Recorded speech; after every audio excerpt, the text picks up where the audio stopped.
નમસ્કાર, આપ જોઈ રહ્યા છો નેશન પ્લસ ન્યૂઝ. હું છું આપની સાથે હેતલ ભગત. વડોદરા શહેરના રેસકોર્સ સર્કલ સ્થિત MGVCLની મુખ્ય કચેરી ખાતે ઇલેક્ટ્રિક આસિસ્ટન્ટની પરીક્ષા આપનાર પરીક્ષાર્થીઓ અને સામાજિક કાર્યકર દ્વારા ધરણા પ્રદર્શન કરવામાં આવ્યું હતું. ઉર્જા વિભાગની જેટકો કંપનીમાં ભરતી પ્રકરણ વિવાદે છેડ્યું હતું.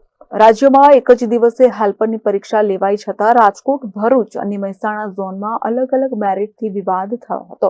આ બાબતે ઉમેદવારોએ સોમવારે અધિકારી સમક્ષ રજૂઆત કરી હતી, જેથી અધિકારીએ 5 તારીખ સુધીનો સમય માંગ્યો હતો. ઉમેદવારોએ ચીમકી આપી હતી કે 5 તારીખ સુધી જો તેઓને સંતોષકારક જવાબ નહીં મળે તો પરિવાર સાથે આંદોલન કરશું. અમે અત્યારે બરોડા આવ્યા છે. અમારી જીઈબીની મેઇન ઓફિસ જે એચઓ કે છે, હેડ ઓફિસ કે છે, અમે બરોડા આવ્યા છીએ. હાલ અમારી માગણી એટલી જ છે કે અમારા જેટકોની અંદર જે અમારો અન્યાય થયો છે, તમે ન્યાય આપો. અમારી અંદર 60થી નીચેના માર્ક્સ લોકો વંચિત છે. તમે સરકાર અમે જેટકોની એટલી જ માગણી કરીએ છીએ કે તમે અમારે બધાને તમે સરખું મેરિટ રાખો. જેમ કે ભરૂચની અંદર 39 માર્ક્સ વાળો નોકરી કરે છે, રાજકોટની અંદર 40-45 વાળો નોકરી કરે છે, તો અમારી 60 વાળા કેમ ઘેર બેસી રહ્યા છે? અમે એમ કહેવા માંગે તમે ત્રણેય ઝોનને તમે સેમ મેરિટ લિસ્ટ રાખો. જો તમારી માંગણી સ્વીકારવામાં નહીં આવે તો શું આગળ? અમારી માગણી સ્વીકારવામાં નહીં આવે તો અમે આ જગ્યાએ અમે બરોડાની મેઇન ઓફિસની બહાર અમે આંદોલન કરીશું. જ્યાં સુધી અમે ન્યાય નહીં મળે ત્યાં સુધી અમે ઘરના પરિવાર સાથે અમે હાજર રહીશું અને આંદોલન કરીશું. હાલમાં લેવાયેલી જેટકોમાં ઇલેક્ટ્રિક આસિસ્ટન્ટની પરીક્ષા હજારો ઉમેદવારોએ આપી હતી. જેટકોનું સેન્ટર ગુજરાત લાગે છે. જેટકો દ્વારા સમગ્ર ગુજરાતના પરીક્ષાર્થીઓનું એક જ દિવસે, એક જ તારીખે, એક જ સમયમાં, એક જ સેન્ટર પર એક પ્રકારનું પ્રશ્નપત્ર લીધું હતું. મેરિટ લિસ્ટ બાબતે મહેસાણા ઝોનમાં અન્યાય થયો હોવાનો આરોપ મુકાયો હતો, જેથી સોમવારે 100થી વધુ ઉમેદવારો રેસકોર્સ ખાતે આવેલા વિદ્યુત ભવન ખાતે પહોંચ્યા હતા. ઉમેદવારો સામાજિક કાર્યકર સ્વેજલ વ્યાસ સાથે અધિકારીને મળીને રજૂઆત કરી હતી, જ્યાં અધિકારીએ ઉમેદવારની રજૂઆત સાંભળી હતી. આ બાબતે સ્વેજલ વ્યાસે જણાવ્યું હતું કે અધિકારીએ ઉમેદવારોની માંગને વ્યાજબી ગણાવી હતી અને અધિકારીએ 5 ફેબ્રુઆરી સુધીનો સમય માંગ્યો છે. જો ત્યાં સુધી તેઓની સમસ્યાનું સમાધાન નહીં થાય તો તેઓ પરિવાર સાથે આંદોલન કરશે.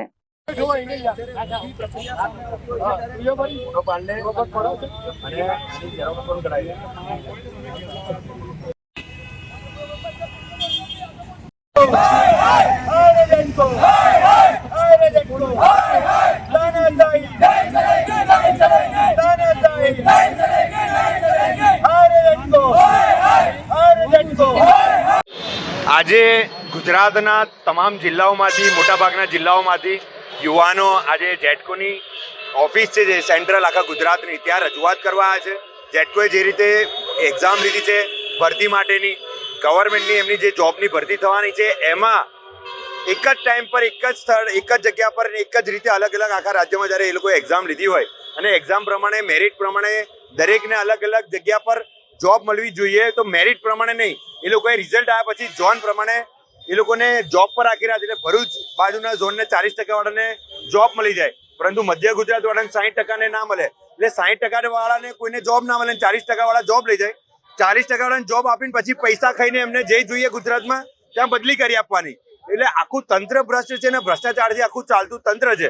એની માંગ સાથે આ છોકરાઓ 60% લાયા છે, પરંતુ એમને જોબ નથી મળી. વાળા કરે છે તો આપણી રજૂઆત ખોટી એની સામે લડવા ગુજરાતના તમામ યુવાનો અહીં થયા છે. યુવાનો સાથે વડોદરા શહેરના અમે માંગ છે અધિકારી જેટકોના અધિકારી પહોંચાડી છે. અધિકારીએ પણ બોલ્યું છે કે અમારે રિઝલ્ટ જે આવ્યું છે સેન્ટ્રલાઇઝ કરીને અમારે ભરતી કરવી જોઈએ. અમે ઉપર રજૂઆત કરીશું અને અમે આના માટે કરીશું. એ કરીશું, કરવાના છો કે વાયદા વચન નથી જોઈતા. 5 તારીખ સુધીનું અલ્ટિમેટમ આ છોકરાઓએ આપ્યું છે. 5 તારીખ પહેલા જો યોગ્ય જવાબ નહીં મળે તો રાજ્યવ્યાપી આંદોલન થશે, ધરણા થશે. આજે એકલા 150 છોકરાઓ આવ્યા છે, પછી 2000-5000 પરિવારના સભ્યો સાથે પણ અહીંયા પહોંચશે અને આ આંદોલન છેડાશે, જેની જવાબદારી પછી જેટકોના આજે અધિકારીની રહેશે. કેમેરામેન નવનીત પરમાર સાથે Satyam Nevajkar, nation plus news, Vadodara. સમાચારોના સતત અપડેટ મેળવવા માટે અમારી નેશન પ્લસ ન્યૂઝની યુટ્યુબ ચેનલને સબસ્ક્રાઇબ કરો, બેલ આઇકન દબાવો અને જોડાયેલા રહો ફેસબુક, ઇન્સ્ટાગ્રામ અને ટ્વિટર પર.